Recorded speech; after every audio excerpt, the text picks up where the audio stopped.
Malam ini apa yang anda faham tentang sekularisme? Kita dah saban hari, saban waktu, saban minit menyebut kalimah dan perkataan sekular. Tetapi pemahaman yang sebenar tentang apa benda yang kita sebut, apa benda yang kita ucap, apa benda yang kita ungkap, adakah kita memahami dengan sebenar-benar pemahaman? Sekular secara sederhana adalah satu ideologi yang dicipta untuk memisahkan, untuk menceraikan di antara hubungan dunia anda dengan hubungan agama anda.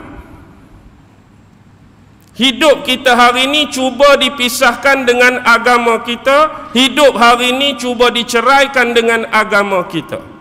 Mana mungkin ini berlaku, sedangkan pada awal tadi kita sebut sifat dan tabiat manusia perlu pada agama.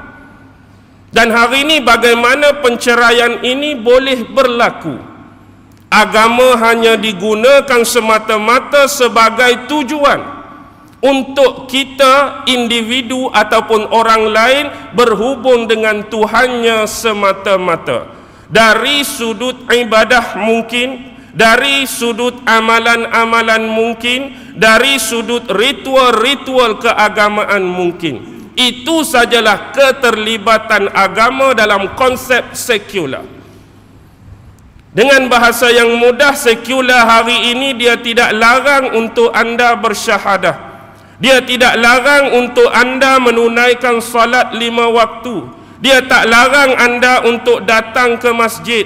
Dia tak larang anda untuk belajar apa jua jenis ilmu agama. Dia tak larang anda untuk buka dan baca kitab. Dia tak larang anda berpuasa. Dia tak larang anda nak pi haji. Dia tak larang anda nak bayar zakat.